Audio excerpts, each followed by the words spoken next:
Hello दोस्तों, welcome to my YouTube channel. मैं हूं आपका भाई अमर कुमार। अगर आप लोग नए हो मेरे चैनल पर तो चैनल को सब्सक्राइब करना ना भूलें, और अगर वीडियो पसंद आए तो भाई लाइक कर देना, ठीक है। तो दोस्तों, आज हम आपके लिए लेके आए हैं निबंध भाई, जो कि बहुत ही परीक्षा की दृष्टि से बहुत ही महत्वपूर्ण होते हैं। अगर आप देखिए, अगर आप 10वीं की परीक्षा दे रहे हैं या 12वीं के लिए एग्ज़ाम दे रहे हैं तो आपको वेरी वेरी इंपॉर्टेंट है। और इसमें आज हम आपको बताएंगे भाई लिखने का जो है वो सही तरीका क्या होता है, ठीक है ना। लिखने का जो सही तरीका क्या होता है वो आप इस वीडियो में आप जानेंगे। याद करने का सही तरीका वो भी मैं आपको बताऊंगा इस वीडियो में। और शब्द आप किस भाषा में लिखते हैं, जैसे हिंदी में लिखा जाता है लेकिन एक अपनी भाषा होती है, अब कहीं से रट के जाते हैं तो वो अलग बात है। आप अपने मर्जी से क्या लिख रहे हैं ये सब लिखा जाता है निबंध में, ठीक है ना। तो ये बताऊंगा मैं आपको। और फिर कितने पन्ने लिखें, ठीक है ना। कितने पन्ने लिखें भाई निबंध की जो है हमें पूरे पूरे मार्क्स दें। अगर आज की इस वीडियो को आप स्किप नहीं करोगे, पूरा देखोगे ना, तो आपको पूरे पूरे मार्क्स एग्जामिनर देगा ही देगा। ये मैं लिख के 100% गारंटी देता हूँ, ठीक है ना। तो चलिए, और देखिए यहाँ 10वीं और 12वीं के लिए वेरी वेरी इंपॉर्टेंट है। क्योंकि भाई 10वीं में तो 7 नंबर में ये पूछे जाएंगे, और फिर 12वीं में 9 नंबर में पूछे जाएंगे। तो 7 9 नंबर कोई कम नहीं होते हैं, ठीक है ना। और फिर महत्वपूर्ण निबंध, कौन कौन से निबंध जरूरी हैं जो याद करें, तो मैं आपको यहाँ बता दूं। सिर्फ आप 2 निबंध याद करके जाइए। पहला है पर्यावरण प्रदूषण की समस्या, ठीक है ना। पर्यावरण प्रदूषण। एक ये एक है बेरोजगारी, ठीक है ना। बेरोजगारी, इन दोनों पे आप अगर निबंध तैयार कर लेते हैं तो आपके पूरे पूरे मार्क्स आएंगे। क्योंकि भाई ये दोनों एकदम वेरी वेरी इंपॉर्टेंट है, और हर साल हर एक सेप्ट में पूछा जाता है, ठीक है ना। तो यही दोनों मैं आपको बताऊंगा कि ये दोनों आप याद कर लीजिए। वैसे याद करने निबंध याद नहीं किया जाता है, ठीक है ना। इसको आप अपने भाषा से हाँ थोड़ा बहुत समझ के जाइए, जैसे कि मैं अभी यहाँ समझा दूंगा आपको, ठीक है ना। तो वीडियो को बिना देर किए स्टार्ट करते हैं। ये सबसे पहले आपको रूपरेखा लिखना है मेरे भाई। अगर अब एग्जामिनर क्या है, रूपरेखा का मतलब क्या होता है कि इसमें आपने क्या क्या कड़ियाँ जोड़ी हैं, इसका मतलब ये होता है। और यही देख के ही एग्जामिनर आपको मार्क्स देगा, ठीक है।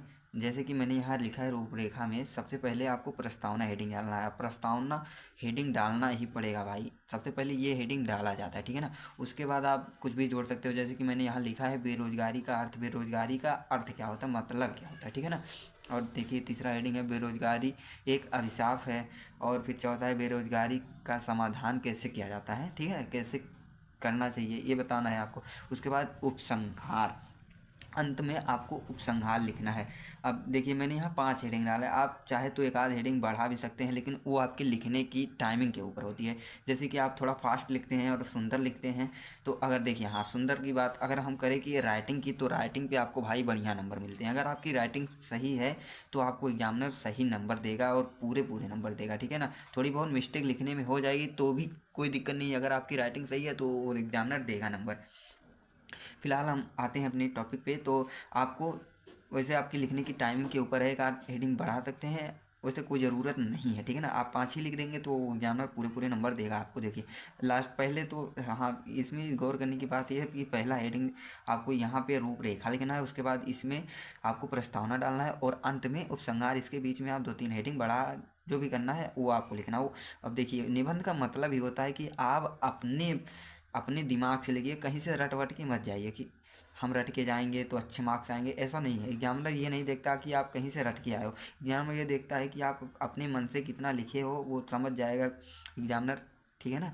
तो निबंध का मतलब ही होता है कि आप अपने भाषा में लिखिए, वो अपने तरीके से समझाइए एग्जामिनर को। चलिए यहाँ तक तो हो गया। अब देखिए पहला हेडिंग आप डालिए प्रस्तावना। अब प्रस्तावना का मतलब क्या होता है इसके बारे में लिखना है, ठीक है ना। जैसे कि मैंने यहाँ बेरोजगारी पे लिखा है, तो देखिए बेरोजगारी हमारे समाज व देश की प्रमुख समस्या है। बेरोजगारी हमारे समाज व देश की प्रमुख समस्या है, भाई आप लोग जान ही रहे हैं। अब देखिए आजकल पढ़े लिखे क्या होगा लिखो, आजकल पढ़े लिखे लोगों को भी बेरोजगारी अपने जाल में फंसा रखी है, ठीक है ना। जैसे कि पढ़ लिख के लोग बैठे हैं घर पे, उनको रोज़गार नहीं मिल रहा है, काम नहीं मिल रहा है, तो वो बेरोजगारी के शिकंजे में फंस गए हैं, ठीक है ना, फंसा रखी है।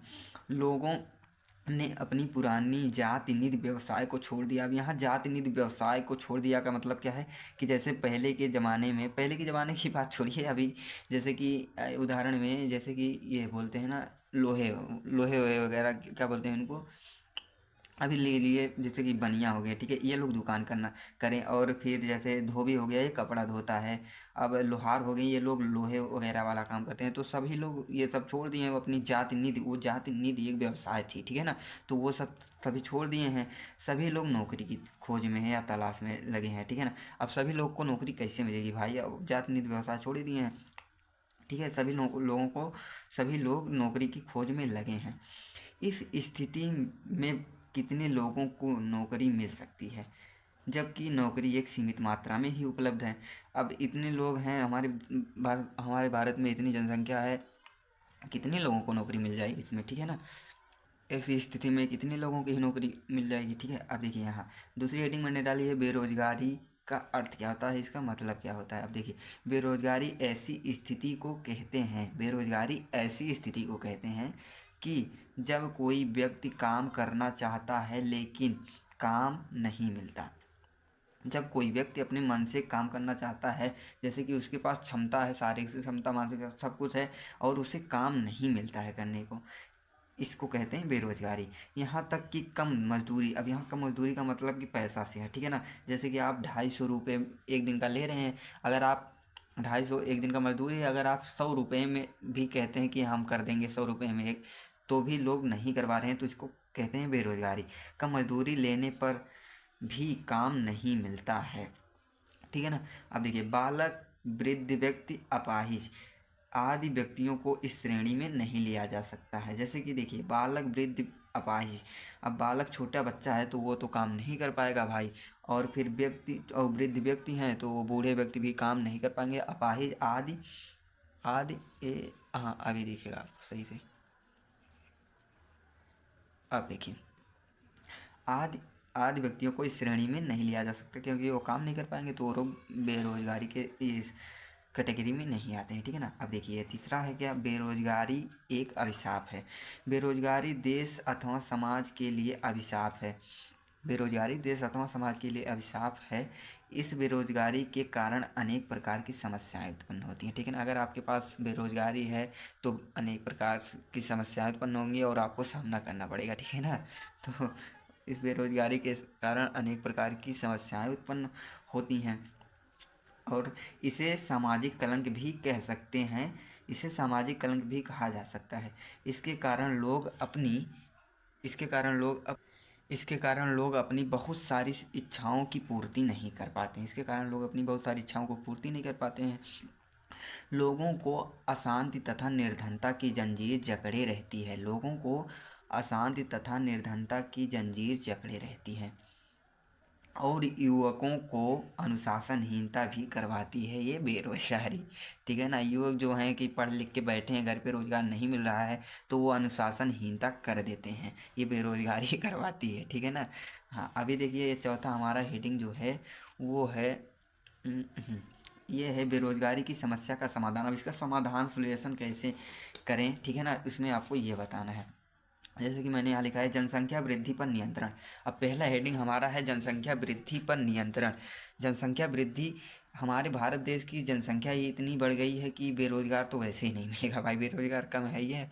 उसके बाद देखिए, दूसरा है कुटीर उद्योगों का विकास। अब कुटीर उद्योग क्या होते हैं कि जैसे कि घरों में चक्की लगाई जाती थी पहले, तेल पेरने की मशीन, और फिर कुछ हैं जो ऐसे काम किए घर में ही होते थे, तो अब वो सब उन सब ख़त्म हो गए हैं। तो उसका विकास अगर हम करेंगे, वो सब लगाएंगे, तो हो सकता है, तो बेरोजगारी हो सकता नहीं, दूर होने की पूरी ये प्रयत्न है, ठीक है ना। अभी देखिए यहाँ तीसरा, सहकारी खेती करना। आप अधिक से अधिक खेती कीजिए, इससे बेरोजगारी का समाधान हो जाएगा। और फिर राष्ट्र कल्याण हेतु विविध कार्य, राष्ट्र कल्याण हेतु आप जितना कार्य, विभिन्न प्रकार के कार्य जो होते हैं वो करिए। आदि कई तरीकों का प्रयोग करके इस समस्या से छुटकारा पाया जा सकता है, ठीक है ना। इन तरीकों से आप बेरोजगारी से छुटकारा पा सकते हैं। अभी हमारा लास्ट हेडिंग है भाई, उपसंहार। ये वेरी वेरी इंपॉर्टेंट है, ठीक है ना, इसको आपको लिखना ही पड़ता है। अब उपसंहार, यहाँ मैं आपको बता दूँ उपसंहार का मतलब क्या होता है, ठीक है ना। उपसंहार से मतलब ये होता है कि आपको ऐसे कुछ लिखने होते हैं जो कि सरकार से संबंधित होते हैं। जैसे आप सरकार से निवेदन कर सकते हैं, सलाह दे सकते हैं, इसमें ये लिखा जाता है। अब जैसे कि मैंने यहाँ लिखा है, हमारे देश की सरकार बेरोजगारी को दूर करने हेतु अनेक प्रयत्न कर रही है, ठीक है ना। हमारे देश की जो सरकार है वो बेरोजगारी को दूर करने के लिए विभिन्न प्रकार की जो है कोशिश में लगी है, ठीक है ना। अभी देखिए, बेरोजगारी को दूर करने के लिए इस क्षेत्र में कई कदमें उठाई जा रही हैं। बेरोजगारी को दूर करने के लिए इस क्षेत्र में कई कदम उठाई जा रही हैं तथा सरकार से यह निवेदन है कि देश में उपस्थित संसाधनों से भी इसका समाधान किया जा सकता है। तथा हम निवेदन सरकार से कह सकते हैं कि देश में उपस्थित संसाधन से भी इसका समाधान किया जा सकता है। इसका मतलब यही है कि देश में जो संसाधन है उस पर कार्य अधिक से अधिक कराया जाए। बेरोजगार अब, और हमें यहाँ कुछ और यहाँ बेरोजगारी से समस्या से लिख सकते हैं कि जो मशीनें हैं उस पर भी नियंत्रण लगाया जाए, क्योंकि भाई ये नई नई मशीनें आ गई तो यहाँ लोगों को रोज़गार कम, जहाँ 100 आदमी करते थे वहाँ एक मशीन लग गई है तो कैसे ही काम चलेगा, ठीक है ना। तो ये सब भी हम अपने मन से लिखे बना के लिख सकते हैं। अब निबंध का मतलब ही होता है भाई अपनी मर्जी से लिखिए, ठीक है, वो कहीं से रट वट के नहीं लिखना है आपको। तो चलिए, अब मैंने आपको इतना बताया। अगर आप इस तरीके से लिखते हैं तो भाई एग्जामिनर आपको पूरे पूरे नंबर देगा और आपकी राइटिंग देखेगा, ठीक है ना। आप राइटिंग मेरी वैसे खास नहीं है बट बता रहा हूँ, ठीक है ना, आपकी राइटिंग अच्छी होनी चाहिए। ओके, तो आई होप आपको समझ में आ गया होगा। और चैनल पर नए हो तो चैनल को सब्सक्राइब कर दीजिए और बेल आइकन को दबा दीजिए। अगर वीडियो पसंद आई हो तो लाइक कीजिए। मिलते हैं भाई नेक्स्ट वीडियो में, तब तक के लिए जय हिंद, जय भारत।